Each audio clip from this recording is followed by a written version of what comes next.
Bueno, entonces, nuevamente estamos reunidos hoy para llevar una sesión adicional. Entonces, la idea es que ustedes van siguiendo las instrucciones y vamos a ir combinando algo que necesitamos en la etapa de desarrollo de software. Entonces, para poder empezar a hablar, por ejemplo, de DevOps, de esa cultura, pues necesitamos seguir conociendo más herramientas.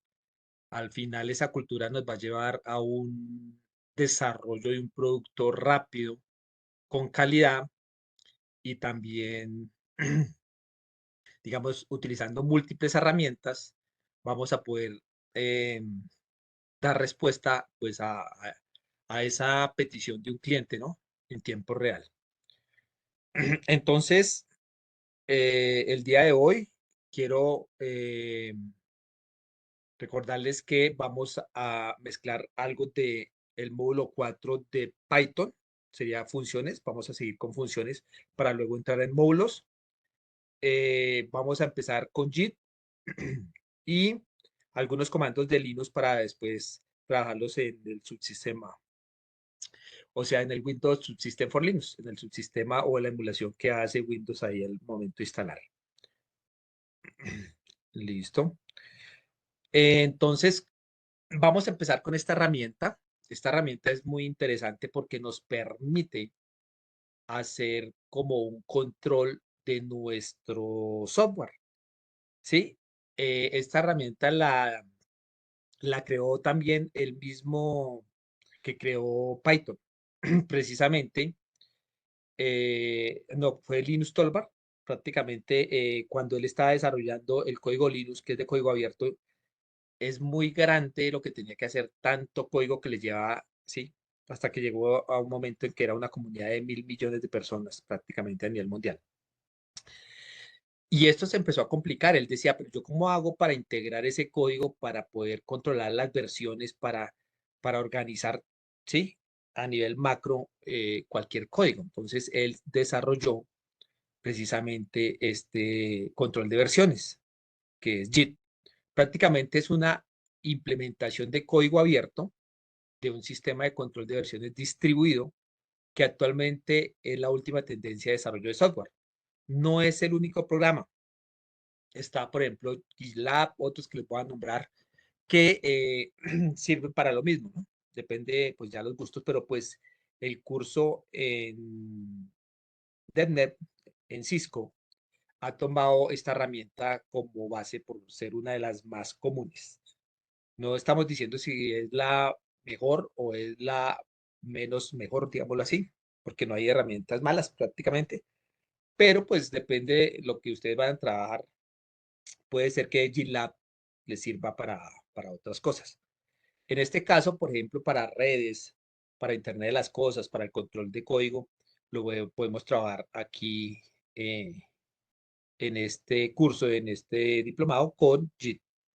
Entonces, sirve para Mac, para Windows y para Linux.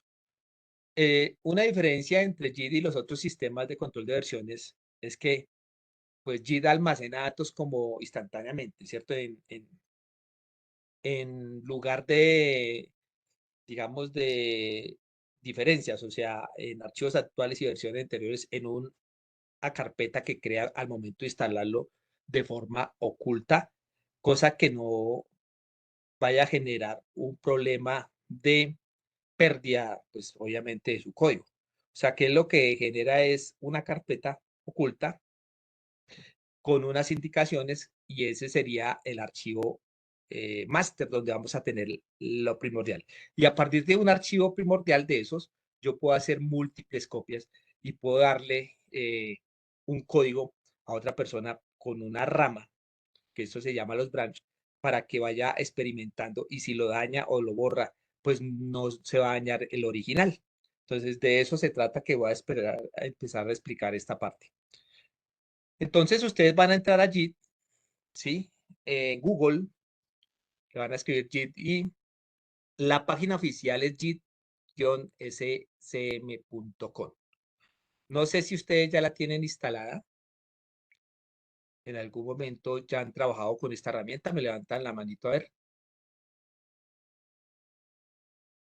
Jesús sí la ha trabajado. Decid me dice que no. Listo. Estamos como 50-50. Sí, por lo que veo, varios sí, varios no. Bueno, listo. Entonces vamos a empezar. Vamos a instalar ese JIT. Entonces, en la página, prácticamente, ustedes cuando ingresan a la página, aquí les aparece, si están conectados con Windows, les va a aparecer con Windows. Si tienen un Mac, les va a aparecer con Mac para la descarga, en la versión última. Pues esta es la última que está en pantalla aquí, la 2.39. Eso va cambiando y van mejorando y van, digamos, saliendo versiones a medida que van trabajando, ¿cierto? Esto es como lo que yo les decía, un software que tiene vida. El software nunca, ya no se espera un año, 2 años para una versión porque es demasiado tiempo. Ahorita la van cambiando constantemente a medida que ciertas, ¿cómo le diría yo? Ciertas requerimientos que está pidiendo tanta parte de la digitalización y la programabilidad, pues entonces necesitan ser más rápidos en esas versiones y mejoras. Aquí también pueden ver una documentación, la descarga y puedes mirar acerca de él y la comunidad. Entonces, aquí viene una parte interesante porque nosotros hemos venido haciendo en el diplomado muchos códigos desde cero para comprenderlo. Ya en un término, ya cuando empezamos el capítulo 3, empezamos a utilizar módulos que habían hecho otras personas, ¿sí? Que eso lo estamos explicando ahí en las funciones. Y otras funciones o módulos que tenía internamente Python o el MicroPython, ¿sí?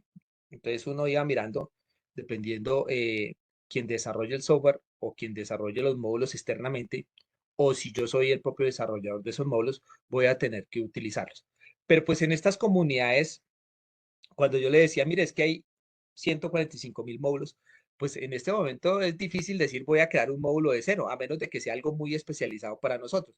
Pero muchos de esos módulos que estamos utilizando en este diplomado se han dado cuenta que lo hemos bajado de algunos, digamos, diseñadores de software que los van dejando libre. Y pues hay muchísimos. Entonces, para no repetir el trabajo y empezar de cero, vamos tomando eso.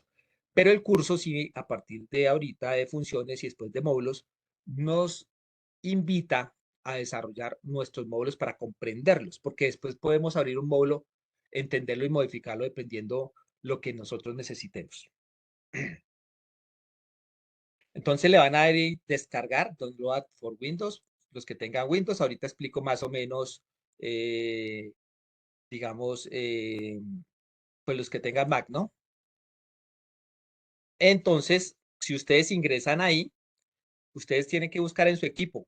Ahí buscan como información del sistema y ustedes miran si su sistema operativo es basado ahí en 64, ¿sí? Su arquitectura, su tipo de sistema.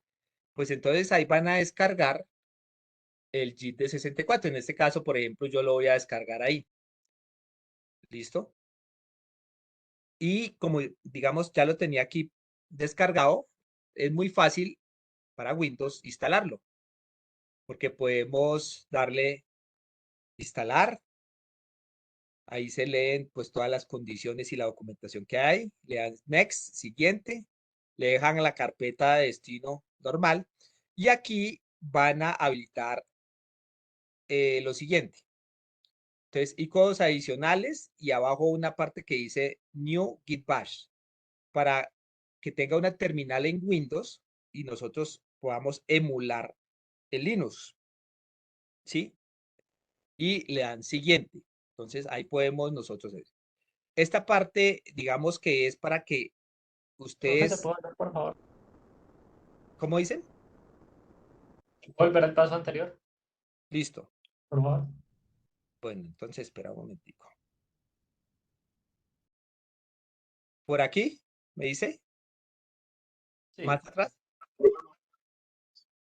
sí, profe. Entonces, mira, aquí tenemos varias opciones. Aquí hay una que dice Git Bash, o sea, que le adhiera un terminal para trabajar, digamos, algunos comandos de Linux. Recuerde que este es un emulador, no es el programa de Linux. Y el emulador funciona con algunos comandos que sirven en Linux, pero otros no. Entonces hay que diferenciar por qué Windows necesita un emulador para poder trabajar. ¿Sí? En este momento, cuando estamos instalando JIT, él instala ese emulador de Linux para que, pues, digamos, haga ese procesamiento de esos comandos que vamos a necesitar. Y es importante que lo adhieran aquí el Git Bash, que esté habilitado, porque con ese Git Bash vamos a empezar a trabajar algunos comandos emulando Linux. Obviamente con el Windows System for Linux y descargando el Ubuntu en Windows, también ya nos deja mejorar el trabajo en Linux. Pero pues obviamente hasta que uno no trabaje en Linux, Linux no va a tener todas las opciones que tiene pues ese tipo de aplicaciones. Por ejemplo, en Mac es muy similar a Linux, no es Linux. Cuando lo esté descargando, que ahorita les voy a mostrar ahí como un pantallazo, para los que tienen Mac, que es mucho más sencillo, como el sistema operativo, digamos, funciona muy parecido a Linux, pues no tiene que hacer estas configuraciones. O sea, hay que hacer más configuraciones en Windows que en Linux. ¿Listo? Entonces le dan ahí New y le dan Next. ¿Listo? Ahí pues dejan la carpeta donde él la crea. Y aquí sí es importante, porque aquí hay un menú. Si ustedes no fueran a trabajar, por ejemplo, con Visual Studio Code o con ese otro, o con otro editor, pues lo dejan así y él le genera una consola al estilo, por ejemplo, CMD en Windows, ¿sí? Pero aquí tiene unas opciones para poder por defecto mirar dónde, digamos, cómo vamos a anclar ese terminal a qué programa, ¿sí? Entonces me van colocando. Aquí ustedes abren esa ventanita y yo les voy a recomendar que busquen esa que dice que usar Visual Studio Code, ¿sí? Como Git default, como editor. O sea, ¿para qué? Para poderlo abrir desde Visual Studio. Si no le dan ahí, pues corren el riesgo de que no les funcione desde Visual. Entonces me dicen, manita arriba ahí, si vamos ahí bien. Espera que yo me salté por acá. Mientras vamos, eso. ¿Listo? ¿Todos? Solo veo Carol levantando la mano. Si ya lo tienen instalado, pues no hay problema, pero importante que tenga esa conexión a Visual porque vamos a seguir trabajando ahí. Bueno, listo. Entonces, van a coger ese por defecto, Visual Studio Code, listo, y le dan Next. No es muy difícil, ¿no? Realmente, pues ahí son muy intuitivos los pasos.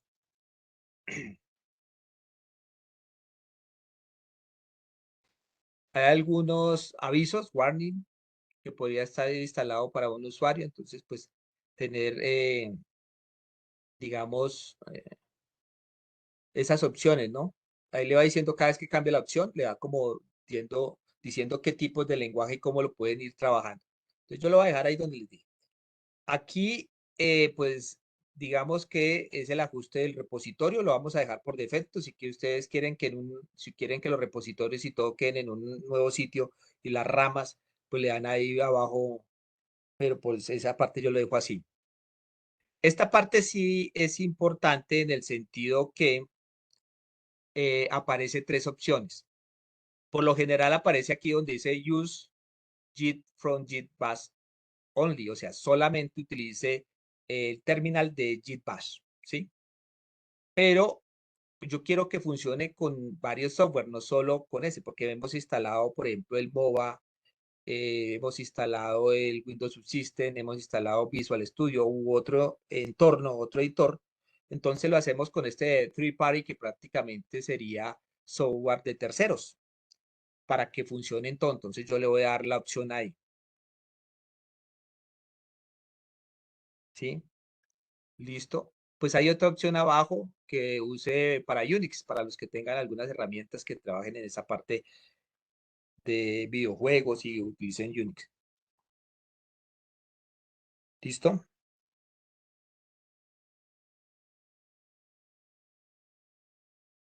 Bueno, ¿cómo vamos? ¿Lo están instalando? Yo me perdí en el ¿Dó- de Visual, bueno, en donde le doy la instrucción de Visual. Donde usted le da la instrucción O de sea, Visual. ahí en la instalación del Git. Vamos a mirar, por ejemplo. En donde le sale la pestaña, más adelantico. Ya, Sí, listo. señor, correcto. Entonces, espere, aquí lo estoy guardando. Aquí, ¿sí? Si es que ahí Que hay dos, dicen dos, ok.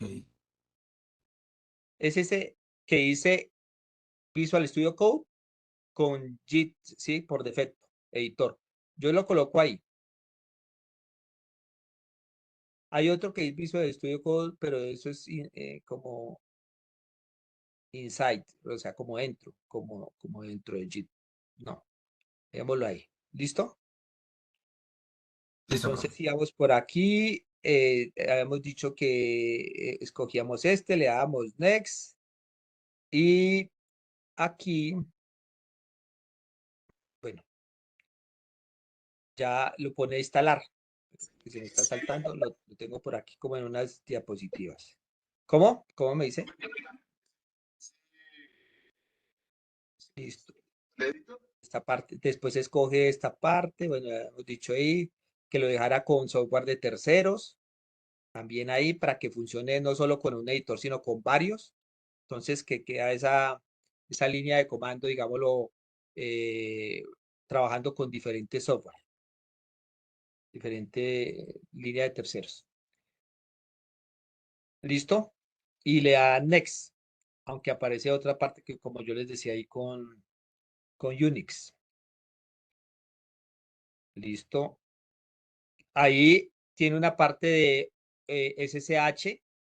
Recuerden que la conexión se hace más segura, ¿cierto? Por llaves encriptadas. Sí, entonces aquí le dice que si lo va a trabajar, yo lo puedo dejar ahí, o si va a hacerlo de uso externo, lo trabaje acá para la seguridad del equipo. Entonces, como no vamos a trabajar sino en equipo, o sea, en su propio sitio, dejan ese Open SSH para que haga ese tipo de conexión encriptada, ¿cierto? También tiene aquí el OpenSSL, la parte de seguridad, y por defecto dejamos ese checkout de ahí. Este es, digamos, como para que empiece a trabajar ese min.ttye, es para que reconozca algunos comandos de Linux y que tenga, digamos, que esa conexión hacia Linux, a pesar de que estamos trabajando en un entorno de Windows, ¿no? Y ya dejamos ahí que los MERS que se hagan hacia adelante, por defecto los una en el mismo GIF y pues ya ahí le está pidiendo pues algunas credenciales que habilite los sistemas de caché para que en algún momento guarde la información. ¿Qué más vemos ahí que nos pide? O sea, son más pasos en Windows, ¿sí? que, que realmente lo que se hace ahorita en Mac. Pues ahí ya son dos opciones nuevas que nos presenta. Digamos, para si va a trabajar pseudocódigos, también lo puede trabajar. Le dan Next, se instala. Y digamos que eso es lo más importante, que tengan esas opciones para que haga la combinación hacia Visual Studio Code.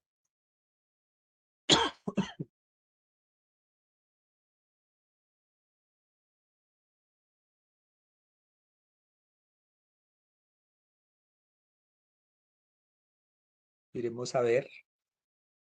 Listo. Ahí le dice Launch Gitbat y quítale el review o dejan ese para ver las notas que le abre ahí directamente en una página si quiere saber más sobre el programa. Pero pues ahí, si usted le dice aceptar o abrir, pues le va a abrir la documentación prácticamente de todo lo que tiene esa versión. A veces es bueno como chequearla porque pues hay algunos cambios con fecha que le permite ver de pronto en el cambio de Windows, en el cambio de versiones va cambiando. Y ya le abre la consola de prácticamente de Git Bash. ¿Cómo yo sé? Porque vea, si yo la amplío ahí, tiene un símbolo de pesos. ¿Listo? Y ahí le puedo dar Git. No, pero no leemos Git init, sino vamos a darle más bien Git espacio guión version para mirar. ¿Listo? Entonces, no olviden. Para Mac, mientras ya lo instalan ahí, simplemente descargan el archivo con .dmg, que es un archivito que descarga ahí desde la página si está conectado. Después de descargar el archivo, pues ahí le va a salir este tipo de comprimido. Si yo le doy 2 clics, me va a salir un error. Aquí en Mac no es igual que en Windows. Porque si yo le doy doble clic, me va a aparecer este error, porque él no abre así. La forma correcta de abrir es darle clic derecho y abrir, y ahí sí le dice que lo abra y me lo puede abrir. De lo contrario, le va a salir un error y no lo va a dejar. ¿Listo? Luego, dice que si lo va a instalar en la localización o que cambie la localización y le va a instalar y le va a pedir un password para poderlo instalar y usted le colocan su password y listo. Mire que aquí no pide tantos datos porque como esto está, digamos, configurado para trabajar, digamos, parecido a Linux. No es que trabaje bajo Linux, no. Porque lo que el sistema operativo, como trabaja el Mac, es muy parecido, pero no es, digamos que no es Linux. Y Linux con Linux. Y Windows sí necesita un emulador, entonces hay que configurar una parte adicional. ¿Listo? Entonces, esa es la parte de la instalación de JIT. Perfecto, manito arriba, ¿cómo vamos? Me dicen a ver si ya instalamos JIT.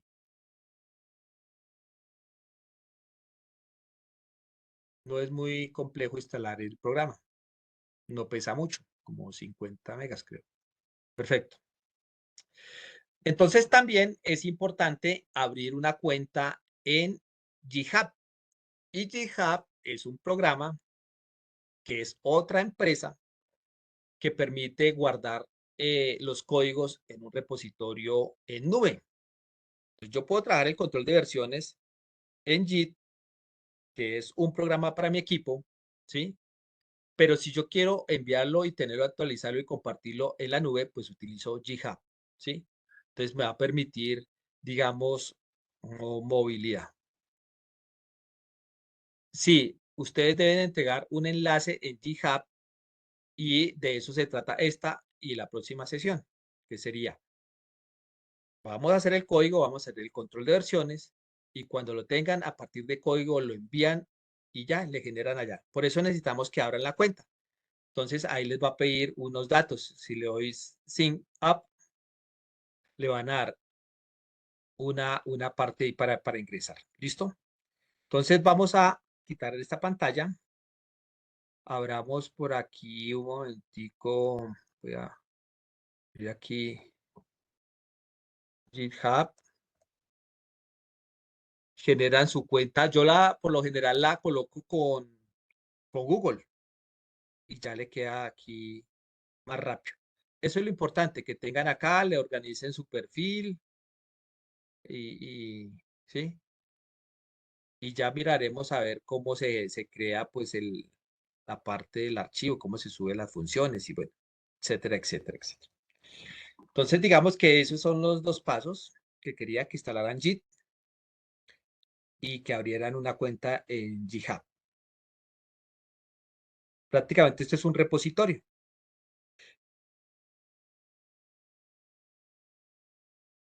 Perfecto. Bueno, entonces ahora nos vamos a ir a Visual.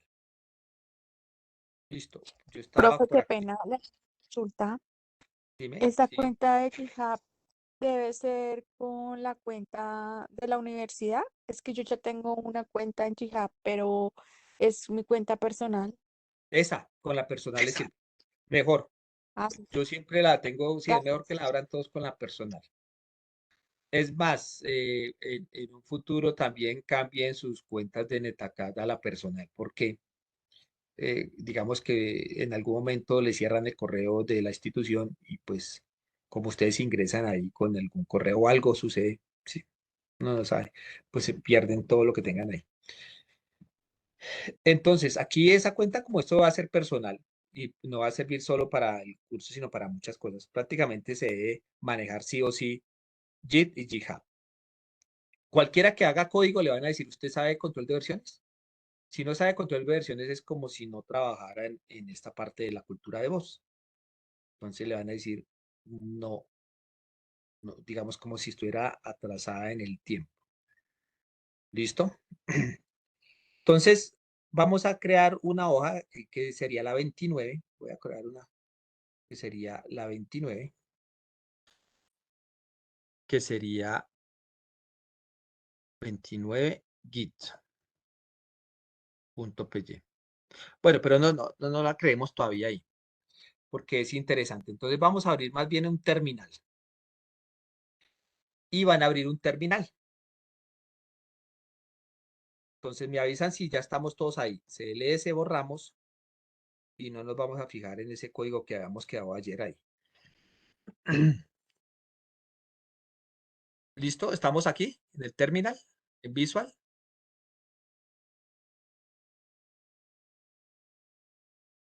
Y si nos quedó bien instalado el Git, le vamos, bueno, primero, yo a veces instalo, mire, en Visual me aparece aquí este que dice, si yo le doy clic aquí a este, me va a aparecer aquí como unas extensiones que puedo yo empezar a manejar, los branch o los commit de Git. Entonces, hay muchas aplicaciones. Si ustedes buscan aquí Git en extensiones, pues va a aparecer varias. Por ejemplo, si usted quiere llevar un historial ahí, lo puede instalar. Yo lo instalé. Si ustedes van probando. Si quiere este GitLent, también lo puede instalar. Prácticamente este le va ayudando a tener el control en ciertos comandos. Por ejemplo, este Git Extension Pack también le ayuda. Yo lo instalé.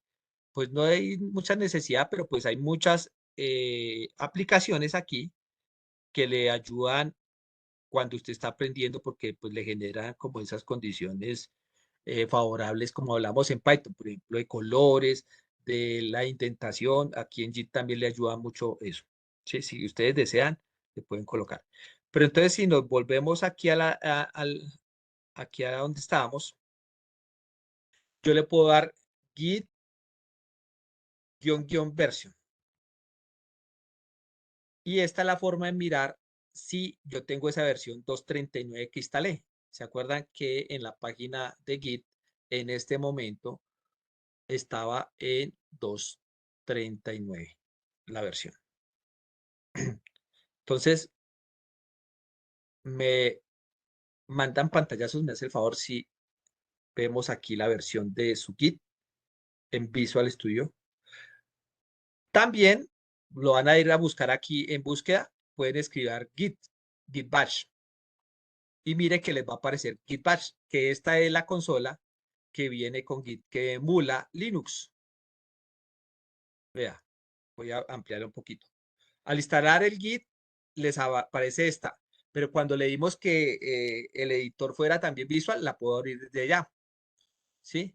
Vamos a darle aquí Git version para ver si nos deja desde acá. Igual, mire que nos sale la misma versión. Entonces hagamos este ejercicio. Desde aquí, desde Windows, desde la ventanita, le dan Git bash y vamos a abrir la consola que emula Linux. Y desde Visual vamos a darle Git version y vamos a mirar que esté instalada la versión. Listo.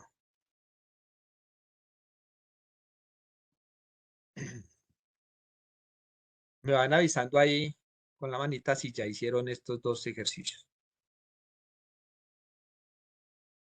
¿Cómo reconozco que ya tiene el entorno ya simulado algo de Linux? Con el símbolo pesos, con el Git bash. ¿Sí? Entonces mire que me sale y los colores me sale aquí y lo mismo cuando yo empecé acá. ¿Cómo lo saco aquí? Mire, aquí hay una partecita, voy a abrir ahora sí, pero antes de abrir, vamos a mirar aquí en cuál era el último ejercicio que estábamos haciendo, creo que el dibujo, este. Cuando yo tengo un cuadrito aquí en el botón. Yo le doy, por ejemplo, run en Python. Voy a correr este acá. ¿Sí ve? Ya corrí el archivo y me hacía el dibujo. Listo. Entonces voy a cerrar acá. Este fue lo que hicimos en la sesión pasada. Ahora, mire que aquí me abrió PowerShell y Python. Y aquí hay una pestañita y voy a buscar. Si yo tengo instalado bien el Windows Subsystem for Linux, lo puedo abrir acá. Y si me quedó instalado el Git Bash acá. Y mire que me sale esta parte en Git, ¿sí? En Linux, mira. Entonces ya tengo aquí en Python, como la venimos trabajando, ¿se acuerdan? CLS. Tenemos en PowerShell y tenemos aquí en Bash. Y para los que ya instalaron el Windows Subsystem for Linux, también tenemos aquí el Ubuntu por Windows Subsystem for Linux. Mire, ya lo puedo trabajar. Entonces ya tenemos varias herramientas para hacer prácticas, por lo menos de algunos comandos de Linux. Entonces mira que ya puedo tener Windows Subsystem for Linux, podemos tener Bash, podemos tener Python, PowerShell y muchas más, ¿no? Pues esa es la idea de que se puede empezar a trabajar desde esta ventanita. Sí, también vea que tenemos Command Prompt también. Y pues obviamente si seguimos aquí instalándole más, pues vamos a tener varios entornos en uno. Entonces vamos a darle aquí también git-version. ¿Listo? Y aquí yo tengo, en esta me salió 2.34 en este git bash. ¿Por qué? Porque había instalado yo, no había actualizado acá las extensiones y todo, ya lo tenía instalado con otra versión. Hasta ahorita que se instaló de nuevo la más nueva, 2.39. ¿Listo? Entonces nos vamos a quedar aquí en el del git bash. Vamos a darle acá git-version. Listo. Acá sí tengo la 2.39, mira. En este Windows Subsystem for Linux tengo la versión 2.34. Cuando yo instalé el Windows Subsystem, que tuve que instalar desde la tienda de el Microsoft Store, buscar Ubuntu, instalar Ubuntu y después activar el Windows Subsystem for Linux para poder trabajar ese subsistema, digamos, Linux. Entonces, yo aquí le escribía Ubuntu. Para los que no lo han hecho, recuerden que yo tengo ahí un video que yo les dejé para que ustedes hicieran eso. Le dan aquí instalar. Cuando instalan esto, simplemente activan el Windows Subsystem for Linux. ¿Sí? Y ya lo podemos trabajar desde acá. También desde MOBA, cuando tengan instalado el Windows Subsystem for Linux, podemos trabajar el Ubuntu. Mire, yo puedo abrir acá un terminal y me aparecerá acá lo mismo. Mira, vamos a mirar aquí, git-version. Entonces mira que ya ustedes dice, bueno, a mí me gusta más me gusta trabajar desde Windows, me gusta directamente Ubuntu, me gusta desde Visual. Bueno, entonces ya les estamos dando varias opciones, pero al final, pues ustedes se dan cuenta que es casi, pues es el mismo programa en diferentes editores, o sea que se van colocando ahí. ¿Listo? Desde sesión yo puedo abrir aquí, bueno, este me gusta porque tiene muchas opciones. Entonces uno puede abrir varias opciones aquí a la vez, varios terminales. Lo podemos empezar a abrir. ¿Listo? Entonces voy a cerrar aquí un momento. Que ahí ya empezamos a mirar todo. Vamos a cerrar este Windows Subsystem. Vamos a cerrar este Python y este PowerShell y me quedo solo con Bash. Entonces mire que hay una partecita que yo les decía, para poder crear archivos, porque yo ya le estaba dando aquí en el más y yo le estaba dando, por ejemplo, aquí en escritorio, crear carpeta o crear un archivo. Mire que, por ejemplo, vamos a crear un archivo que no esté aquí, el 00. Entonces, uno cuando tiene una terminal gráfica, lo que hace es que busca la carpeta. Voy a mirar la carpeta que yo la tengo en escritorio que se llama capítulo 2. Listo, acá. Y en el capítulo 2, pues me aparecen aquí todos los archivos. Entonces, si yo llego y le doy clic derecho, nuevo archivo, si nuevo archivo, vamos a ver archivo, nuevo documento, hablemos así como de documento. Vamos a ver, pongámosle nuevo. Ah, no, 00 nuevo, habíamos dicho 00 nuevo, punto .py. Listo. Entonces, mira que yo lo puedo crear desde acá. Pero esa no es la opción porque en Linux, voy a eliminar, no tenemos la parte gráfica. Nosotros acostumbramos aquí al mouse, al pin, pero la gran mayoría de servidores y algunos que trabajan desde Linux. Entonces, en Linux nosotros ya no vemos nada gráfico. Entonces, tenemos que utilizar algunos comandos para empezar a navegar. Por ejemplo, si yo le doy aquí pwd, que prácticamente significa print working directory, o sea, como que enséñeme el directorio de trabajo en el que estoy parado o la ruta. Y si yo le doy ahí, me aparece que yo estoy en C, después en usuarios, después en el equipo que se llama Hewlett Packard, desktop, escritorio, capítulo 2. Si yo quisiera devolverme, o bueno, digamos que en capítulo 2, como yo estoy aquí, dentro de esta carpeta que está en escritorio, pues yo no puedo ver a nivel de código, si yo escondo esto, yo digo, pero yo no sé, esto es lo único que veo, voy a simular así. Y esto es lo que usted se va a encontrar de ahora en adelante, por eso se necesita trabajar cada vez más código. Porque usted en los entornos de Linux no tienen parte gráfica, entonces ya no puede darle clic derecho, crear carpeta, clic derecho, crear archivo, guardar nada. Ahora todo toca todo a través de código. Eso lo veníamos trabajando ahí hasta que veíamos la parte de, vamos a empezar a trabajar Linux. Entonces, en esta parte, nosotros con el PWD, que es Print Working Directory, prácticamente vamos a ver la ruta en donde estamos parados, porque no tenemos la opción de lo que hacemos en Windows. Si yo me voy a una carpeta en Windows, pues aquí yo lo que veo es que inicio, y si estoy en otra carpeta, pues me va a aparecer en descargas y aquí me va apareciendo la ruta, ¿sí? La ruta que tengo yo, ¿sí? Aquí vea, está la ruta, pero en Windows, pero en Linux usted la forma de ver esa ruta es esta. ¿Y cómo nos vamos a mover a través de esa ruta?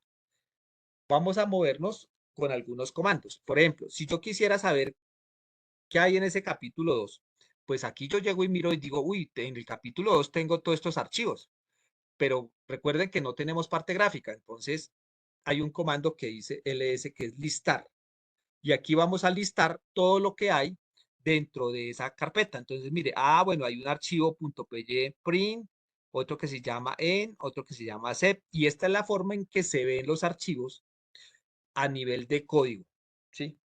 Entonces nos vamos quitando un poquito la parte gráfica y la parte que nosotros, pues, digamos, nos educaron para trabajar mucho gráficamente y muy fácil, siguiente. Aquí ya todo se va a hacer a nivel de código.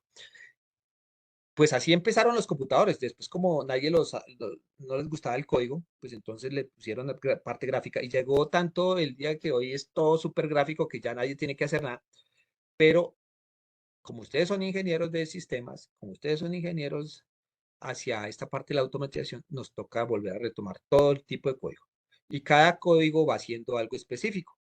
Pero si ustedes se han dado cuenta, muchas de las estructuras y muchos de los códigos, en algunos casos se parece y en algunos casos se comparten muchas cosas. Hay unos que son un poquito más robustos, más difíciles. Entonces, si yo quisiera aquí ya ver específicamente qué tiene la carpeta, pues yo veo que tiene varios archivos, ¿cierto? Mire.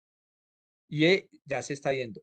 Y mire que cuando hay un entorno que se llama Bandina, el que creamos, me aparece en color, ¿sí? Si, por ejemplo, esta que tiene condicional ya no es un tipo de archivo, sino que, mire, por ejemplo, acá yo tengo el entorno, es una carpeta, y condicionales es otra carpeta, ¿sí? Mire cómo aparece acá. Si yo me voy al escritorio de Windows, busco aquí capítulo 2, tengo todos los archivos y tengo dos carpetas. Entonces vamos a hacer la similitud y esto que estamos haciendo aquí, que la vemos gráficamente, ahora las vamos a ver a nivel de código así. Y esto ya no lo vamos a ver así, sino lo vamos a ver así. Entonces, cada vez vamos quitando la parte gráfica y quedamos solo a línea de comandos. Entonces, hay unos argumentos, muchos argumentos, que uno puede llegar a trabajar y que eso lo vamos a ver cuando empecemos Linux, porque ahorita vamos a hacer unos comandos, pero digamos que la sesión de hoy es cómo aplicar JIT y algo de funciones. Pero sí es importante tener algunos comandos aquí interesantes que vamos a empezar a trabajar. Entonces, le podemos dar de ls y hay un guión, y en ese guión le podemos colocar, por ejemplo, A. Y mire lo que pasa. Entonces ya tenemos a nivel de código unos permisos, ¿sí? Estos permisos los vamos a explicar qué significa, si son de usuarios, si son de grupos, si son, ¿sí? Y si, qué quiere, cada letra, ¿qué quiere decir? Por ejemplo, esta es write, o sea, si quiero leer, si quiero escribir, si quiero, o sea, todas estas palabras están en inglés, cada una significa algo, ¿sí? En este caso, esto es read, lectura, esta es escritura y lectura dependiendo del permiso que tenga. Eso también lo vamos a explicar. Y nos da, digamos, con fecha de creación, o sea que SLS menos el argumento, porque hay muchos comandos, me va a hacer algo específico, o me lo ordena, o me lo muestra por fecha o por código. Eso que nosotros hacemos aquí,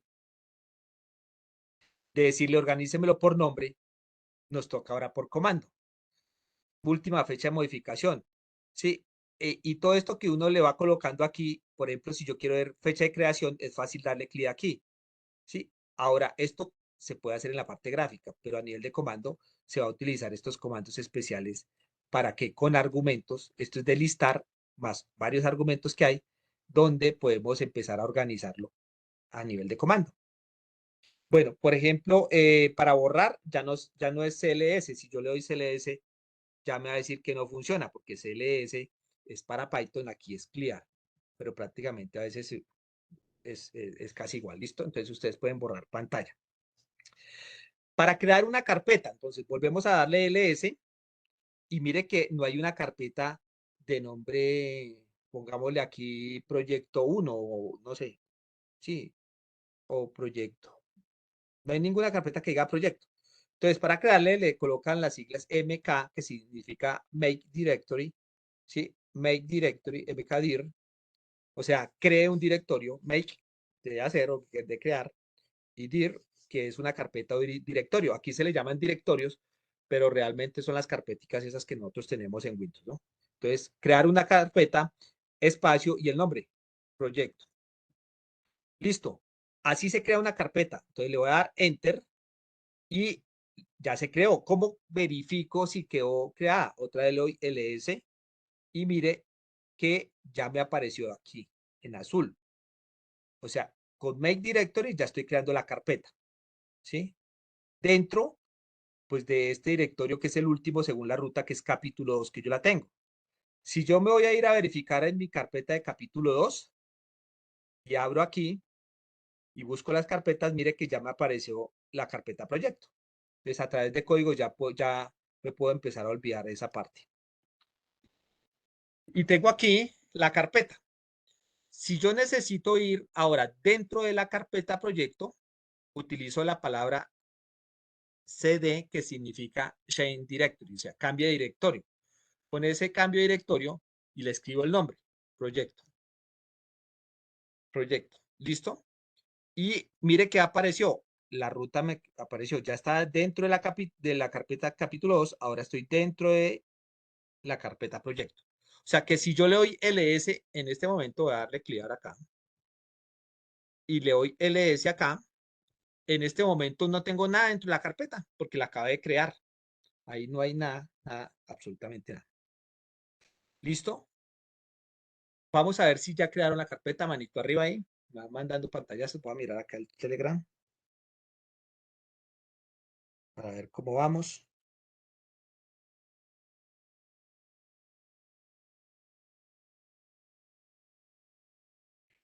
Listo, listo. Gustavo me mandó fue el de la versión. Por ahí ya estoy actualizando.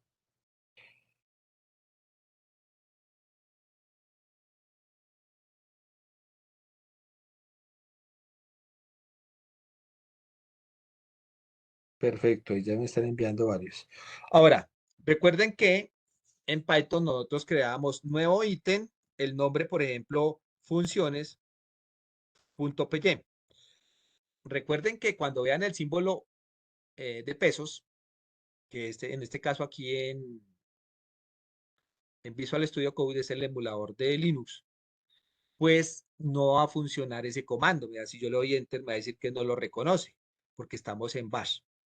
Para crear un documento le vamos a dar Touch.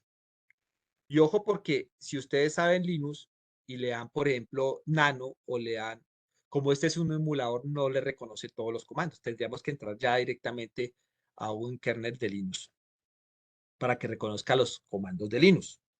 Una cosa es ser un emulador, ¿sí? Y otra cosa es lo que nos pasaba, por ejemplo, con el Python y el MicroPython. Y el que desarrolló MicroPython tiene unas palabras específicas para su MicroPython, ¿sí? Aunque su base esté muy parecida y reducida a la de Python, no es igual que Python, MicroPython, ¿vale? Aquí pasa lo mismo. Estos emuladores que se están instalando en diferentes entornos no son iguales a Linux, ni siquiera los de Mac, que trabaja con CMB creo que es que es muy similar a Linux, pero ya mirándolo a fondo, son, no son iguales. ¿Listo? Entonces le vamos a dar ahí touch y aquí vamos a crear el archivo, sí, que era funciones. ¿Sí? .py. Mire que aquí sí me tengo que darle la extensión. Entonces yo voy a crear, por ejemplo, touch funciones.py y le voy a dar enter. ¿Cómo reviso? ls. Y mire que dentro de mi carpeta me dice que ya hay un archivo de funciones.py. ¿Listo? Voy a borrar. Le doy ls y ya está acá. Perfecto. Entonces ya creé mi archivo. Si yo me voy por aquí a verificar, vamos a mirar dónde me quedó uno que se llame funciones, que lo tengo dentro de la carpeta proyecto, ¿cierto? Acá, mire, me lo creó. ¿Sí? Dentro del proyecto ya me lo creó. Entonces ya no hacemos aquí en el más ni crear archivos, sino ya a través de comando podemos crear la carpeta y crear el archivo. Y si yo me voy al archivo, pues el archivo no tiene nada, mire, porque hasta ahora lo creé. ¿Listo? También puedo crear diferentes tipos de archivos. Por ejemplo, un TXT, ¿sí? Con el mismo comando touch. Ahora, también puedo crear dos archivos. Vamos a darle, por ejemplo, touch. Y aquí le puedo decir funciones 2, espacio funciones 3, y ahí puedo seguir haciendo y me va a crear varios archivos de una vez. Mire, me quedó funciones 2 y 3. No le di la extensión, pero me los crea TXT. Cuando yo no le doy extensión, pero me los crea rápido. O sea que yo puedo crear varios archivos de diferentes extensiones con un solo comando. O sea, no hay necesidad de crear uno a uno. Bueno, como no lo voy a utilizar, lo voy a borrar. Era como para mostrarles que se puede crear muchos archivos a la vez. Listo. Entonces, si yo estoy ahí, dentro de, ya creé el archivo, estoy dentro de la carpeta, porque yo en la ruta se ve, aquí estoy en la carpeta proyecto, después estoy en el capítulo 2 en otra carpeta, estoy en escritorio, y pues obviamente aquí es como mi ruta a partir del root, de la raíz, ¿cierto? Aquí ya no se le llama el C, ¿cierto? La carpeta principal C, digamos, sino que acá se le llama el root. Listo. Cuando estemos acá, le vamos a dar cat, el comando cat, y con esta flechita que es el mayor, voy a poder enviarle un texto a ese documento. ¿Cómo se llama nuestro documento? Funciones.py. Vamos a ver si nos lo deja. Aquí no lo reconoce. Listo, ahí está. Dice que en este momento que ya está listo para digitar. Ahora vamos a tratar de hacer una función. ¿Qué es lo difícil, por ejemplo, aquí? que en este tipo de comandos no tenemos la indentación y lo que estamos trabajando en Python. Entonces, vamos a hacer algo así. Def, función de suma. ¿Se acuerdan que hacíamos la de suma? Abre paréntesis, cierra paréntesis, dos puntos. Vamos a ver qué tal nos va. Le damos enter, pero mire que acá no indenta. Entonces voy a darle uno de tabulación. No creo que es mucho, que se me fue como mucho. Dejémosle ahí uno de tabulación. Y le vamos a colocar A. ¿Se acuerdan lo que hacíamos? A igual, por ejemplo, valor 2. Tabulación B igual a 3 y C igual a A más B.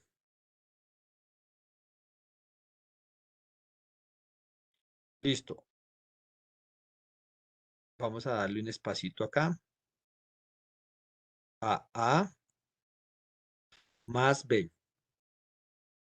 Perfecto. Y le vamos a dar aquí un enter. Volvemos y tabulamos y vamos a imprimir. Print un mensaje que nos diga hola. Trabajando desde Linux, Python. Estamos trabajando desde Linux. Claro, aquí ya, por ejemplo, pues tiene que ser más experto en la codificación, porque o si no le va a salir errores, porque aquí ya no hay ayudas. Y mire que si yo dejo así, pues no me debería salir nada. ¿Por qué? Porque yo no estoy llamando la función. Entonces, para salir ahí le doy Q, control Z, creo que es, listo. Se supone que ahí ya debió haber guardado. Vamos a mirar. Démosle así. No, para poder salir creo que era con control D. Pero miremos a ver. Miremos otra vez. Cat, listo. Me van diciendo si les guardó. Es con control D para que pueda guardar. Suma. ¿Lo están haciendo?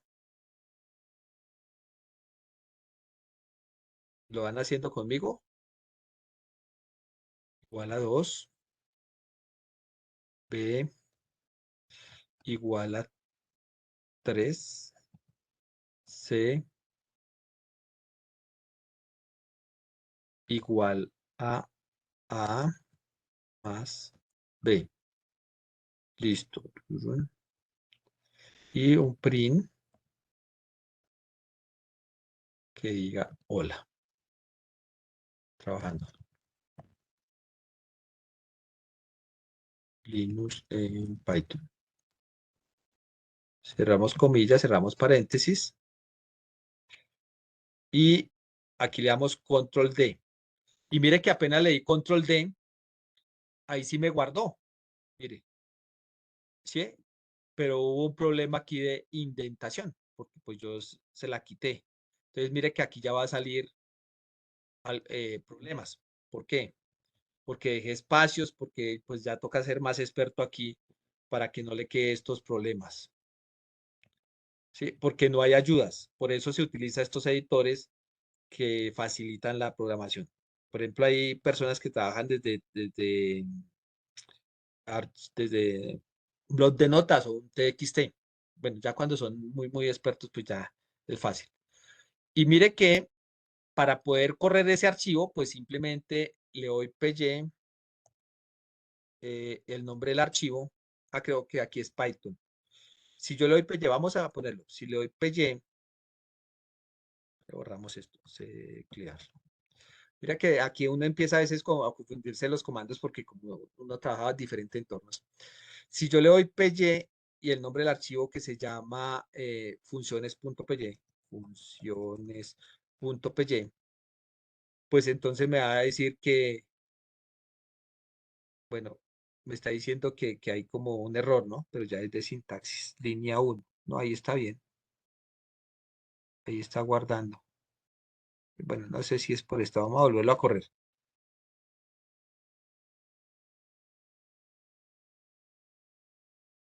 Listo. A más B Yo aquí lo corro por lo general no con PY. PY.python. Listo. Aquí ya me salió, me corrió bien. Muchas veces sale errores o si no lo colocan con Python, Python.exe, que es otra forma de correrlo. Python.exe funciones.py. ¿Listo? Así se llama funciones.py. Listo, ahí. Entonces está corriendo porque no sale nada. Si yo necesitara que esto corriera, bueno, lo voy a invocar acá rápidamente. Tendría que colocarle suma y invocarlo. Esto es invocarlo para que funcione. Vamos a correrlo aquí nuevamente, a ver si ya guardó. Control S. Corrámoslo, python.exe. Y mire que ya me está saliendo prácticamente aquí el mensaje de texto. No me está saliendo la solución porque tendría que haberle colocado acá coma y la variable C para que la imprima. Mire, le damos control S para guardar. Bueno, esto sí ya es un problema de la instalación aquí de Visual, que desde el principio me ha estado así como que a veces guarda, a veces no. Vamos a correr el archivo y le damos, y mire que ahora sí, trabajando con Linux y me da el resultado de C, que es A más B, 2 más 3, 5. Entonces mire que ya podemos trabajar pues cualquier tipo de lenguaje a través de estas consolas. Si es Linux, si es Python, si es un otro programa que trabajemos desde la consola de Windows, entonces ustedes ya pueden empezar a trabajar. ¿Sí? Si yo quiero, por ejemplo, mirar el historial de los, le damos, démosle history, y aquí me va a poder salir todos los comandos que hice. Entonces él los va guardando, mire, todo lo que yo hice en orden. Perfecto, con el comando history. ¿Sí? Perfecto. Entonces, la idea de esta, digamos, de este inicio, de algunos comandos de Linux, de haber tenido el Git Bash aquí instalado, el Git también para trabajar, precisamente es para poder ver, bueno, aquí ya también estoy viendo los pantallazos. Perfecto. Sí, es importante que vayan dejando como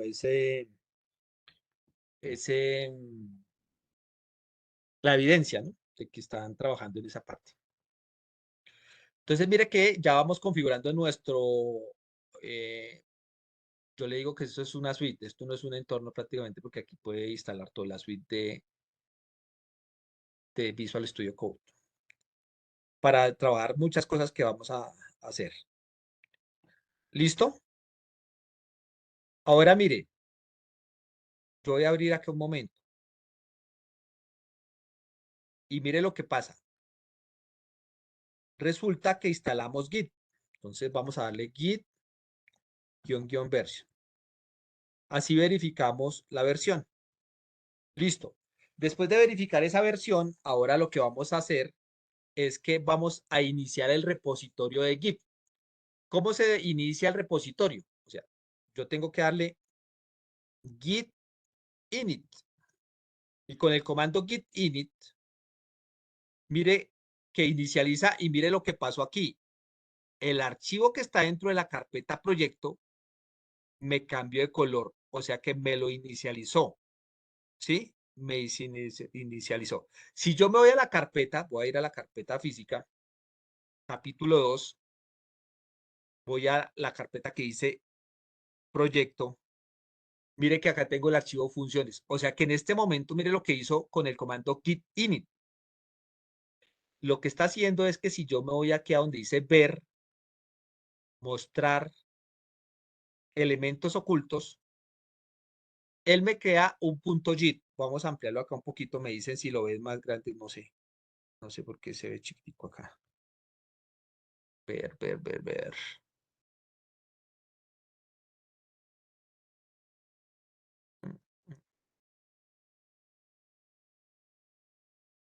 Listo, ver.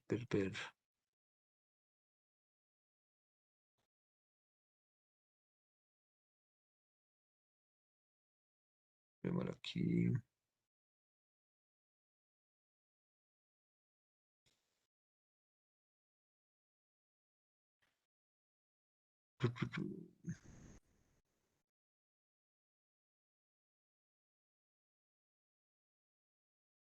Démosle aquí como...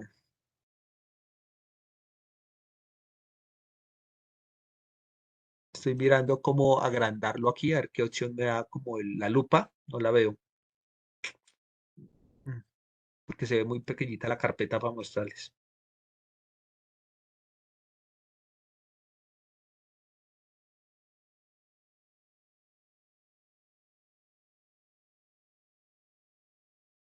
Claro, ¿qué más opciones tiene aquí? Bueno, esta es última versión, no me deja. Bueno, si alcanzan a ver en la carpeta, no sé cómo, no le encuentro el icono aquí de lupa. Agrandarlo.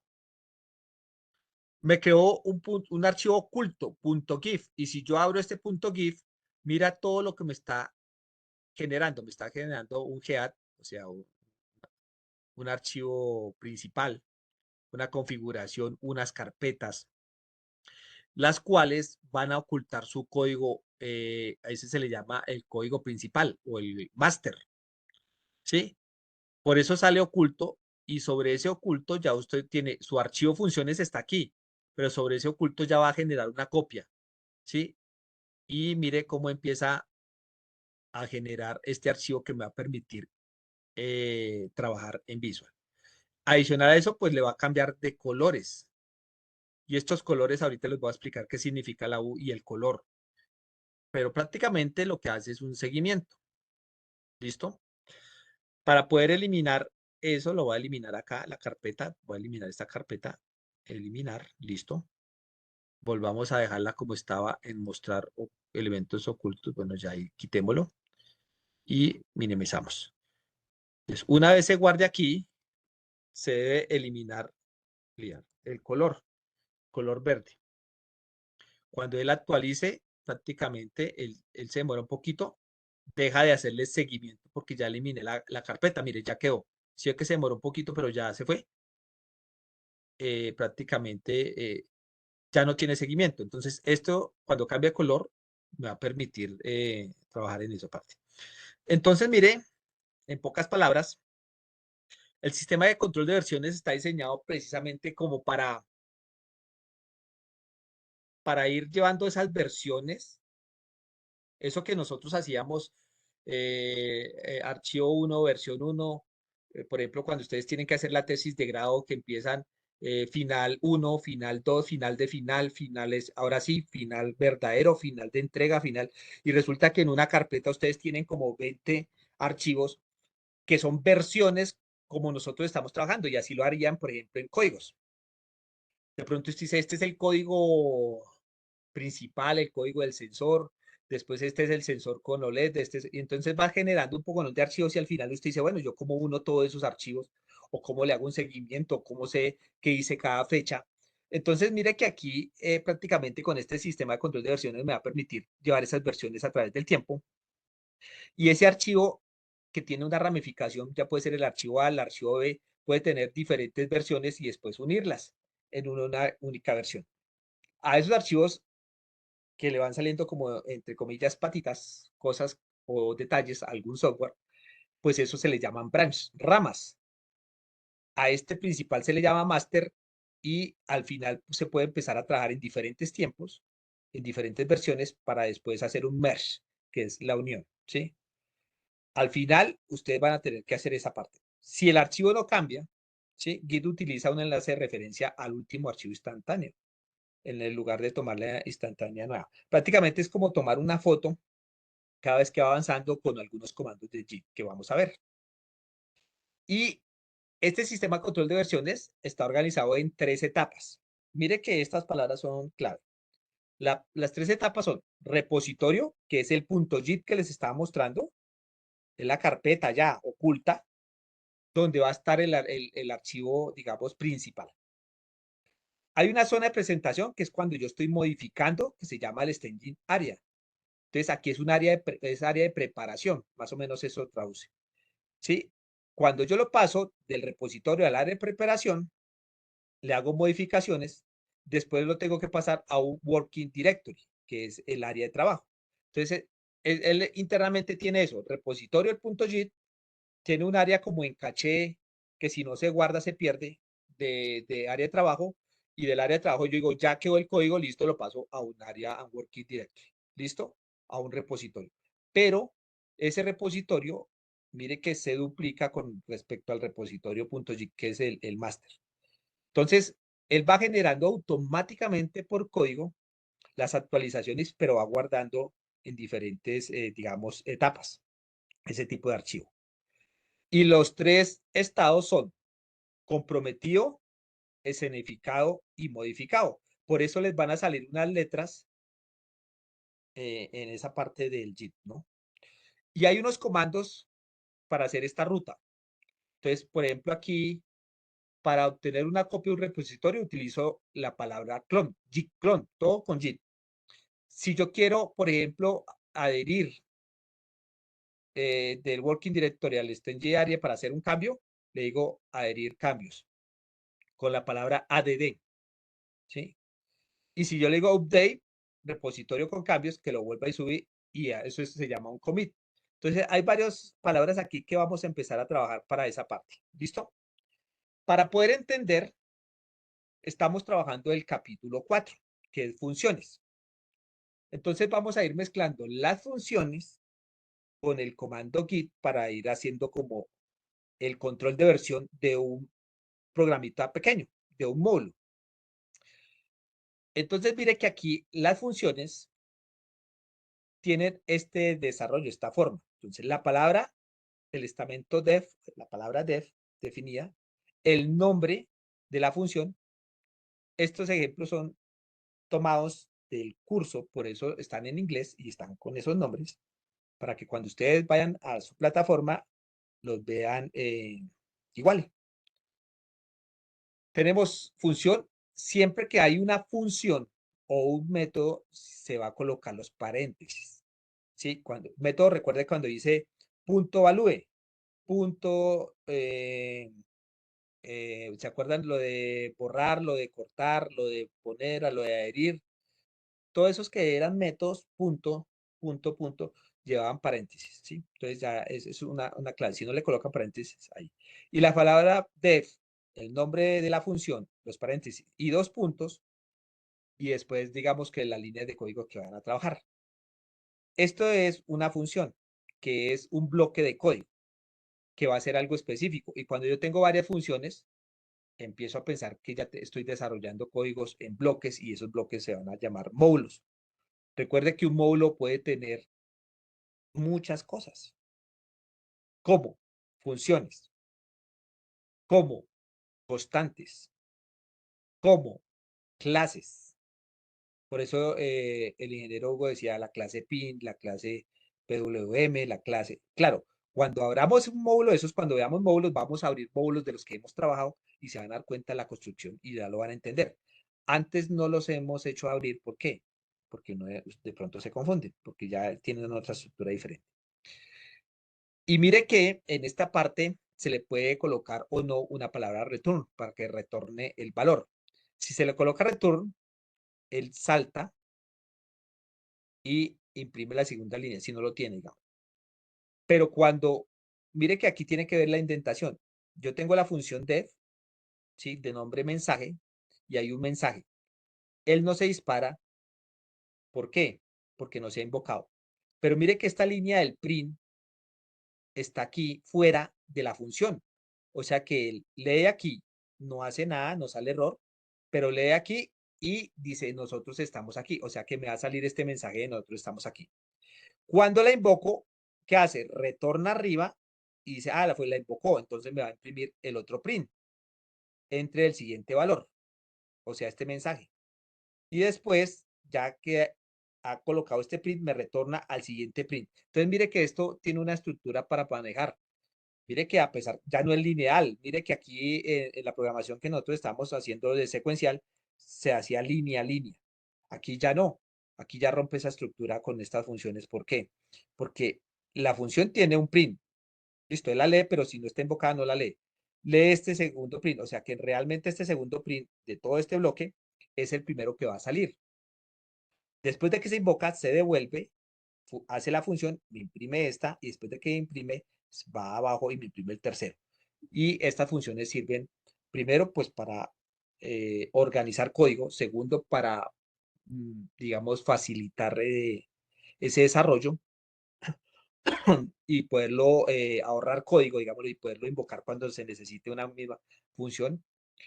Y hay una función, perdón, y hay funciones con parámetros que si se retorna el valor, puede llegar a botar ese valor retornado, ¿sí? Y hay unas que no tienen parámetros y hay otras que tienen varios parámetros, que eso es lo que vamos a tratar de ver. Entonces, mire que en este capítulo tenemos algo que se funciones, funciones parametrizadas. Hay unas funciones retornando valor con el return. Hay unas que tienen el valor non, ¿sí? Otras que son funciones y listas, otras que son funciones y scopes, y otras que son tuplas y diccionarios en funciones. O sea, prácticamente mire lo que vamos a trabajar en este capítulo 4. ¿Sí? Hemos empezado a dar funciones básicas, ya empezamos a hacer, digamos aquí, como la estructura de cómo se podría llegar a trabajar una función e invocarla con diferentes prints fuera de la función. ¿Sí? ¿Y por qué se utilizan esas funciones? Pues definamos la primera condición por la cual es buena comenzar, digamos, esta parte. Dice, si un fragmento de código comienza a aparecer en más de una ocasión, considerada la posibilidad de aislarlo en forma de una función, pues invocando esa función la va a poder trabajar. O sea, no la vamos a repetir una suma con unos valores fijos, no, sino voy a dejarle unos parámetros para después darle unos argumentos y que con esa misma función me sirva a hacer muchas sumas. Entonces, para eso fue. Y existe una segunda condición. Dice, si un fragmento de código se hace tan extenso que leerlo o, digamos, se hace dificultoso o entenderlo es siempre un poco complicado, entonces se considera dividirlo en pequeños problemas para separarlos e implementar cada uno de ellos como una función independiente. Entonces, cuando ustedes van a ver sus módulos, van a ver que dentro de un módulo va a haber muchas funciones, ¿sí? Y esas funciones solo, dependiendo si se cumplen unas condiciones, va a funcionar. Entonces puede que el código sea extenso, pero cada uno va a tener una función específica y solo se va a invocar cuando se necesite. Es una forma de empezar a organizar todo ese tipo de códigos. Y entonces voy a, bueno, quitar aquí. Y hay una tercera condición, que si se va a dividir el trabajo entre varios programadores, se debe descomponer el problema para permitir que el producto sea implementado como un conjunto de funciones escritas por separado. O sea, empacadas juntas en diferentes módulos. Yo podría, ustedes tienen equipos de trabajo, ¿sí? Entonces usted dice, bueno, usted va a hacer el sensor de temperatura, yo voy a hacer el sensor de movimiento, yo voy a hacer tal cosa, y al final, con un main, se puede invocar desde ese main esos módulos, ¿sí? O sea, que se puede empaquetar prácticamente. Uno tiene un archivo y ese archivo en Python se llama script. Cuando ya tengo bastante código y lo tengo organizado y son bloques y le coloco funciones, ya estamos hablando de módulos, ¿no? Porque pues obviamente un módulo tiene funciones, tiene constantes, tiene clases y otras cosas. Cuando ya tengo todo eso organizado, ya hablamos de módulos, pero eso se puede empaquetar y se puede llamar desde un archivo principal que se llama main. Entonces yo puedo tener 10 o 5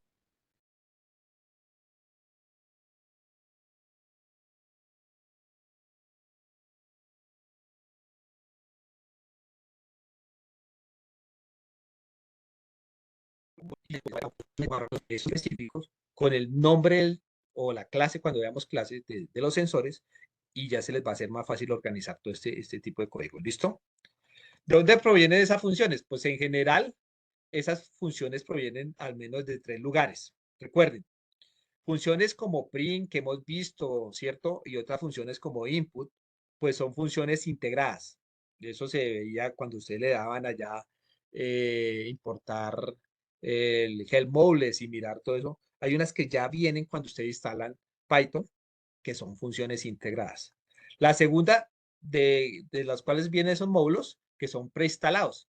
Dese cuenta que ahorita en los, digamos, montajes que hemos hecho en Huawei, le decimos, utilice el módulo para tal sensor. Entonces, hay gente que generó ese módulo específicamente para ese sensor. Entonces, cogemos ese módulo y nosotros hacemos la programación, las condiciones, o sea, lo que nosotros queramos y llamamos el módulo y no funciona. En algunos de esos módulos, para un solo sensor, no es que haya un solo módulo. Muchos lo pueden generar diferente, con diferentes clases que hace conversiones o cosas diferentes, ¿sí? Pues hay que tener cuidado con los módulos de dónde lo descarga y cómo los descarga porque le pueden generar un problema de seguridad. Entonces aquí tenemos la segunda. Y la tercera, pues ya digamos que directamente el código, y eso es lo que ustedes van a empezar a trabajar a partir de este cuarto capítulo. Primero vamos a ver módulos, cómo generar nuestros propios módulos, cómo organizarlos para utilizarlos. Y no es que tengan que ser grandes, pueden ser módulos pequeñitos, ¿listo? Entonces son propios. Esas son las tres formas de buscar, digamos, esos módulos y esas funciones que tienen esos módulos. Bueno, esta parte ya la he dicho, entonces, el día de ayer en la sesión, donde creamos con la palabra def el nombre y decíamos esta suma que ahorita acabamos de hacer, ¿sí? Y que se invoca cuando se coloca el nombre abajo a la altura del def, con dos paréntesis. Esta es una función que no tiene parámetros, ¿sí? Que no tiene algo aquí internamente. También creo que hicimos un ejercicio en esa parte de una función con un parámetro, que era longitud, la de dibujar. ¿Listo? También habíamos dicho que hay funciones construidas. Ya les había pasado como este enlace donde hay muchas funciones ya construidas, ¿no? Hay unos módulos que se deben preinstalar, como los que request, ¿se acuerda que decíamos pip install request, pip install JSON? Entonces ahí estamos instalando varios módulos. Otros los tienen inclusive ahí. Usuario definido, funciones escritas para usuarios y de usuarios para usuarios. Hay miles. Y hay una función lambda que tiene que ver en este capítulo, que es especial y sirve para recortar códigos.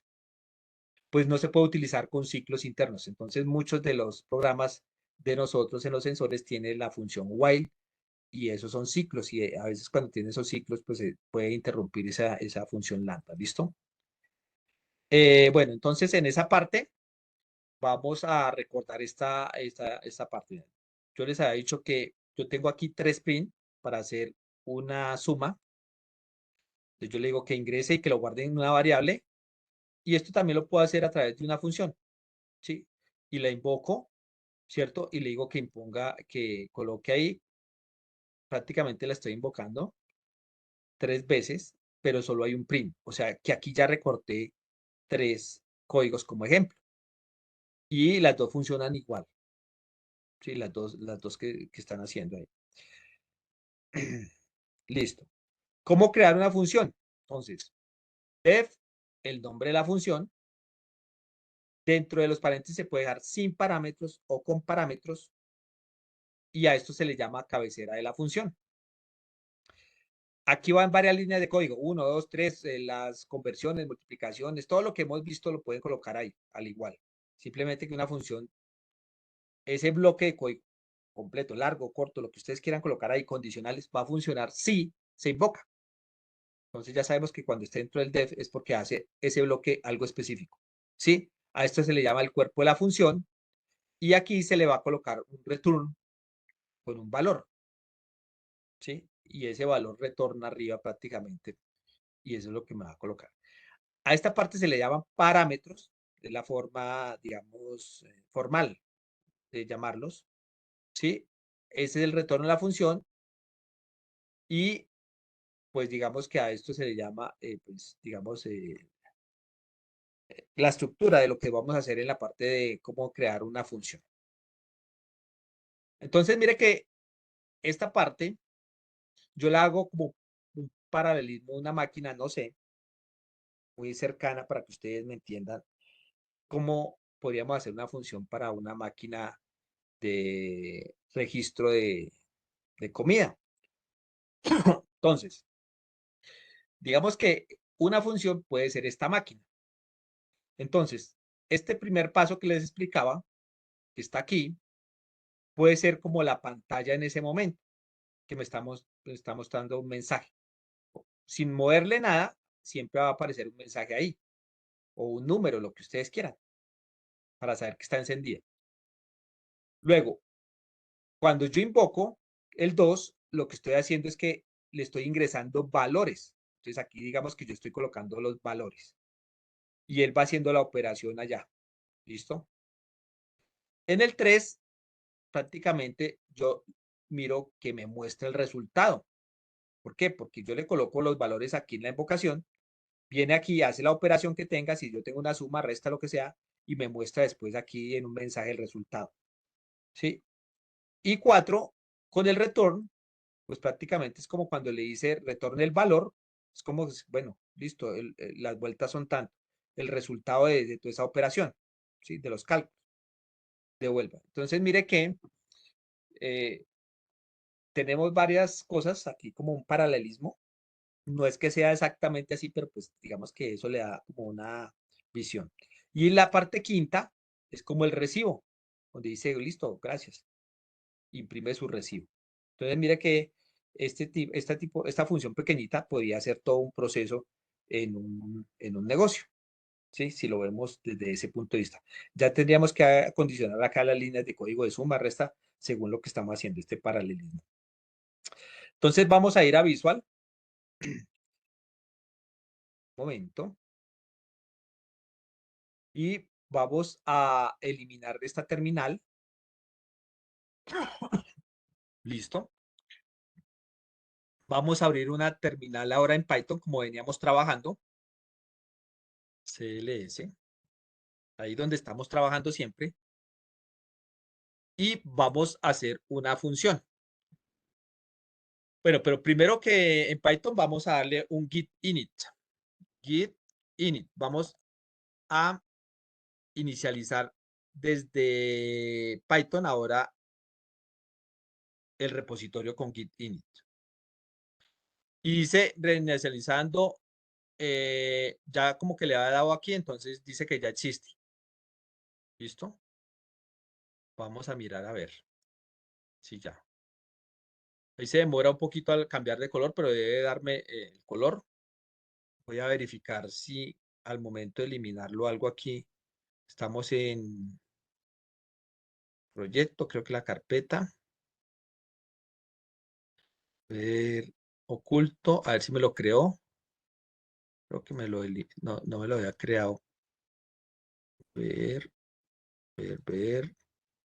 mostrar elementos ocultos. No lo ha creado. De pronto no lo guardo. Vamos a mirar acá. LS. Miremos qué hay aquí. Ah, porque estoy en capítulo 2. Y le estoy dando un repositorio inicial en capítulo 2. No, voy a entrar a la carpeta proyecto. Porque yo estoy en el archivo. Entonces, aquí hacemos lo mismo. CD, proyecto. Voy a entrar a la carpeta proyecto. Ahora sí ya estoy en el proyecto. CLS. Y ahí sí le voy a dar git init. Listo. Inicializando. Y mire que ahí sí me cambio. Entonces hay que mirar la ruta, ¿no? Porque yo le estaba por acá arriba y le hice inicializar y me cambió. Fue otras cosas. Entonces, ahora sí, estoy en la carpeta proyecto y le di git init y resulta que ya. Voy a mirar qué archivos hay en la carpeta proyecto. Entonces le doy ls. Listo. Y mire que aquí me sale, pues a qué horas fue creada y qué hay. Solo hay un archivo que se llama funciones.py. Entonces estamos bien. CLS y me dice, bueno, manito arriba si vamos ahí. ¿Listo? Lo primero que ustedes tienen que hacer cuando tienen un repositorio es configurar los usuarios o la información del usuario para saber quién hizo los cambios. O sea, es como una reglamentación. Entonces, lo que vamos a hacer aquí es dar git con el comando git config. Bueno, primero dámosle config. Vamos a darle solo git config. A ver. Y mire que aquí en esta parte de configuración, con este comando, me va a decir cuáles comandos yo puedo configurar. Entonces vamos a utilizar ahorita el -- global. Y dice que para configurar pues el uso global de los archivos. ¿Sí? Pero hay otros acciones, get, ¿sí? Para obtener el nombre, para obtener muchas cosas, el add, ¿sí? El onset, dice para remover una variable, este lo vamos a usar. Y get color, los tipos, o sea, aquí me da toda la información con ese git config. Entonces, vamos a utilizar la primera configuración, que sería git, y en este caso sería config, y nos salía que era -- global, ¿cierto? Y para configurar el usuario se le escribe user.name, listo, y entre comillas le vamos a colocar, bueno, ese sería el user.name, el usuario. Yo le voy a colocar, por ejemplo, entre comillas, Wilpec. Digamos que son las iniciales de mi correo. Y le doy, y la cierro comillas. Y si yo le doy enter, vamos a ver qué me dice ahí. Dice que hay múltiples valores. De pronto a ver qué me faltó acá. User.config. No puede sobreescribir. De pronto porque ya lo tenía. Sí, vamos a mirar si ya lo tenía configurado. Git. Vamos a darle aquí config-list. Config. De pronto ustedes ya también lo tienen configurado. Démosle git config-list. Y aquí abajo, mire, dice Wilped 2, ya lo había configurado. Listo. Entonces aquí me sale con control D, si no estoy mal. No, con Q. Salimos de ahí.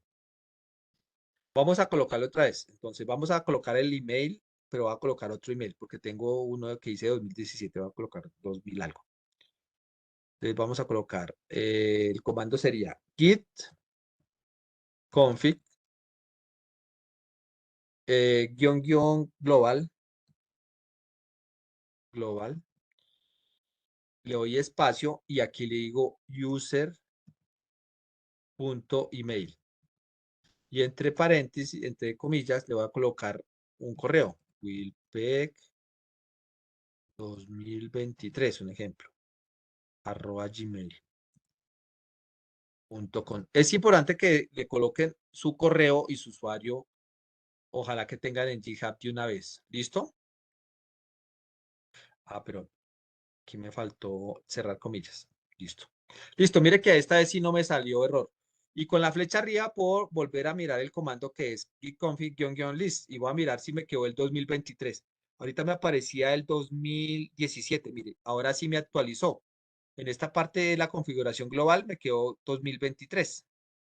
Y aparece Wilped 2 y Wilped solo. Voy a crear el Wilped 1, como si fuera el último mío. ¿Listo? Entonces voy a lo mismo. CLS, borramos. Y aquí le voy a dar el git config, global, y le damos el user.name. Y entre comillas le vamos a escribir Wilped 1, porque ya tengo Wilped 2 allá y Wilped 1 y cierro comillas. Listo. Y le voy a dar enter. Dice que el sobreusuario no me lo deja. Entonces, nos tocaría mirar cómo eliminar ese comando. Entonces, vamos a cambiarle el nombre porque me dice que no lo puedo escribir ya más de 2 veces, ya lo tengo ahí. Entonces, vamos a colocarlo con el comando git config. ¿Se acuerda que ahí cuando leímos git config nos salía cómo reemplazarlo? Git config global. Y en este caso vamos a colocarle, por ejemplo, ¿cómo es? Se llama un set, y aquí sería _all. Sería así, username. punto name. Y entre paréntesis yo le podría colocar el nombre. ¿Cómo es que se llama? Wilpec 2. Y ya es Wilpec 2. No me acuerdo si era con mayúscula o minúscula. Vamos a colocarlo con minúscula y si me sale error es porque lo escribí mal. No me fijé cómo lo tenía. Creo que era minúscula. Listo, vamos a darle git config list y a ver si se me fue. Ya se me fue el Wilpec 2. Me queda eliminar ahora el que dice Wilpec. Mire que mi usuario, y solo es mejor dejarle un usuario nomás. Un usuario. Ojalá el que tengan en GitHub de una vez, porque esto lo tenemos que sincronizar con GitHub. Y si tenemos el correo exacto y digamos un usuario que tenga parecido allá, pues no le va a poner problema. Pero esto se hace la configuración para empezar a trabajar el control de versiones. Entonces vamos a darle aquí Enter con Q salgo. CLS. Listo. CLS. Listo. Ahora, dejémosle ese Wilpec ya ahí. Entonces, recuerden que para crearlo es, por acá lo tengo, username. Git config, username, Wilpec. Listo. Y para crear el correo de configuración inicial. Listo. Hasta ahí instalamos. Ya podemos empezar a trabajar el código acá en la parte de funciones. ¿Qué vamos a hacer ya mañana? Teniendo el programa listo, teniendo algunos comandos básicos, entendiendo cómo se crea un repositorio, vamos a ir creando funciones y vamos a hacerle la versión 1, versión 2 y controlar todos los comandos. Entonces, para eso, yo les he creado lo siguiente. Ya para terminar, regálenme unos minuticos. Primero, generé una carpeta, le vamos a dar aquí copiar, que les voy a pasar este vínculo. Venga, yo miro a ver si por acá tengo Telegram abierto. Y una vez lo mandamos por Telegram. Listo. Mire, me dicen si lo pueden abrir, por favor. Mire esa carpeta. Y les voy explicando. En esa carpeta le creé lo siguiente.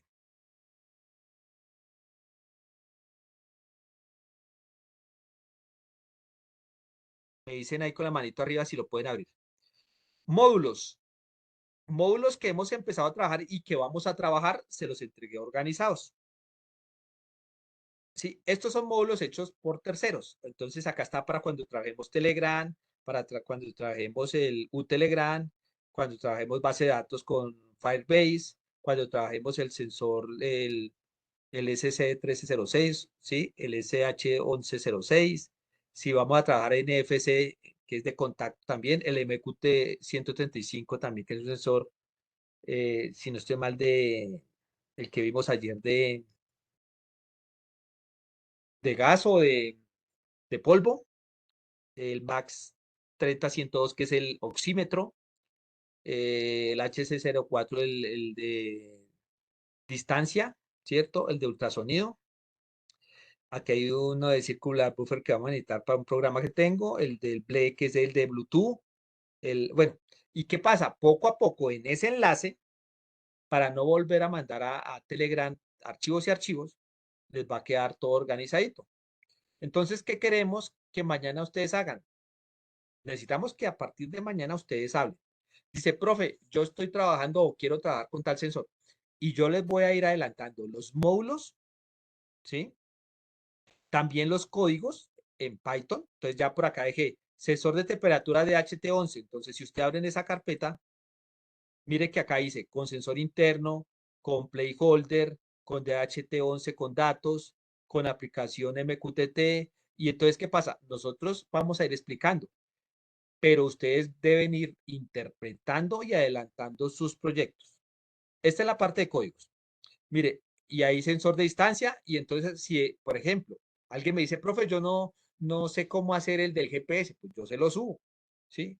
Y más adelante se los vamos explicando porque no queremos, como hay unos sensores que tienen que tener ya, digamos, capítulos 6, 7 hasta 8 para poderlos entender, pues entonces usted va adelantando y lo va entendiendo y lo vamos a ir trabajando, ¿vale? Pero mire que aquí hay unas con excepciones, bueno, aquí usted va mirando. Fuera de eso, fuera de esa carpeta que les estoy organizando aquí, aquí está el de la SP32CAM, está lo desde el push button, lo que se ha hecho acá. Fuera de eso, también hay otra tercera carpeta donde están los programas varios. En esos programas varios van a encontrar los ejecutables. Y si yo le doy clic acá, pues está aquí lo que hemos visto, el Fixing, hay otros programas, el PCI, el CroClip, el AutoEx. Este es para hacer PCBs o tarjetas propias, sí, que este es del mismo de Tinkercad, pero a partir de este Eagle se puede hacer todo lo que son PCBs. Si ustedes más adelante quieren hacer su proyecto, eso, de algo de esto vamos a explicar. Entonces, aquí está todo, ¿no? Fuera de eso, también le hemos dejado la carpeta 4 que son Git. Entonces, mire, aquí hay muchísimos comandos. Como Git es complejo, hay Git básico y hay Git avanzado. Vamos a trabajar con hartos comandos, pero aquí de una vez ya les dejé más de 100. ¿Sí? Esto lo vamos a trabajar mañana en una sesión amplia, donde vamos a hacer el ejercicio con funciones. ¿Listo? Entonces, me dicen con manito arriba si han podido entrar a estos archivos, si pueden descargarlos y si tienen acceso todos. Perfecto. Y adicional a eso, aquí en esta carpeta, también dentro de la carpeta que les acaba de compartir, perdón, hay un montaje de archivos WOWI. Entonces, si alguien lo quiere simular y no tiene todos los ejercicios, les voy a ir colocando acá. Que, profe, que yo quiero el de Joystick más avanzado, que yo quiero el de la OLED, que yo quiero tal cosa. Y se los vamos a dar para que se acelere el aprendizaje. Entonces, mire, ya le hemos organizado y les vamos a seguir colocando aquí archivos funcionando. Segundo, simulaciones funcionando. Tercero, módulos que le hemos ayudado a buscar. Cuatro, explicaciones. Quinto, le hemos dejado un canal con videos donde pueden adelantar. Sexto, se está haciendo ejercicios en clases. Séptimo, se está dando toda la organización. Pero sí queremos que nos retornen o que nos vayan diciendo, profe, usted no tiene tal sensor, profe, ¿qué haría yo para esto? Y sobre esto empezar a acelerar, porque ya lo que se viene, esta semana vamos a seguir con prácticas, pero sí necesitamos escucharlos y decirme, bueno, ¿cuál es su proyecto? Entonces, mañana explicaremos en un momento cómo se va a hacer la asesoría viernes y sábado. Con eso, eh, vamos a darle un poquito más de tiempo a cada grupo, pero que ya vengan y hayan explorado esto. Si ustedes mañana o por Telegram o algo me van diciendo, yo voy viendo, cuando yo pueda, les voy colocando más aquí simulaciones y más archivos. La idea es que ustedes ahora empiecen. Estamos creando unas cosas básicas. Vamos a empezar a crear funciones, después módulos, pero también necesitamos que usted interprete códigos hechos, ¿sí? Porque las lógicas son diferentes. Entonces, uno puede tener una estructura de lo que han visto, pero mirando todos esos módulos y todos estos ejemplos y todos estos ejercicios que los vamos a montar, hacemos algo como una ingeniería inversa, que se llama, ¿sí? Venga, ¿cómo piensa tal ingeniero que lleva años y cómo lo está haciendo? Y eso le ayuda a uno a comprender otras formas que no hayan visto de pronto en este diplomado que se puedan trabajar. ¿Listo? Eso es lo que quería complementarles hoy. Entonces, recuerden, tener GitHub, tener explorado los códigos. Yo esto lo voy a explicar. Tranquilo que aquí tengo toda la presentación, mire, de todos los códigos, de funciones y de JIT. Ahí tenemos para seguir hablando mucho. Pero sí necesitamos que ustedes pongan de su parte porque nos preocupa que hemos escuchado solo a 2 o 3 estudiantes. Ni siquiera por el chat nos escriben. Espere, va muy rápido, espere, no entiendo. Es mejor que hablen ahorita y vamos acomodando todo porque se llega el momento de ya ensamblar o de hacer cosas y si hay muchas dudas se van a estresar. Y pues esa no es la idea. La idea es que ustedes vayan, nosotros los asesoremos al máximo y le apoyemos ese proyecto. ¿Listo? Preguntas hasta el momento ahí. Profe, por favor, ¿Sí? ¿dónde compartió el Drive o por qué correo? Por Telegram, el grupo. El enlace por el grupo. No sé si lo ve. Sí, señor.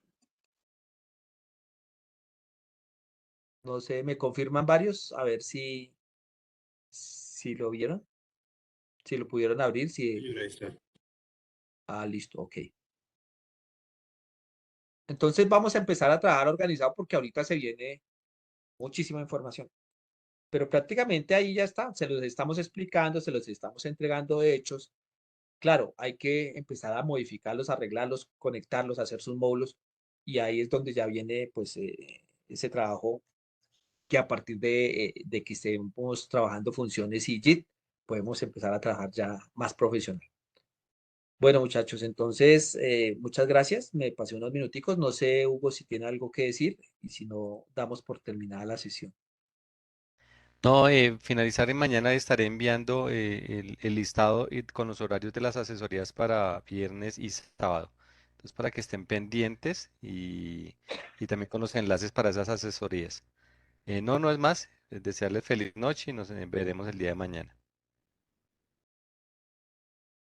Bueno, perfecto. Entonces, hasta mañana. Profe Wilson, Hasta qué luego. pena. Hasta mañana. Gracias, feliz noche. Hasta Sí, mañana, buenas cuénteme. noches a todos. Profe, oiga, yo me puse creativo y señalé Sí. todas las carpetas en GitHub. ¿Cómo se hace, cómo se reversa eso? ¿Cómo así? Todas me quedaron en verde. Sí, ¿Las seleccioné como todo carpetas? el directo, toda la carpeta que tenía todo. Ah, no, usted entra a la carpeta, recuerde, mire en archivos ocultos y elimina esa carpetica que dice .git y ya.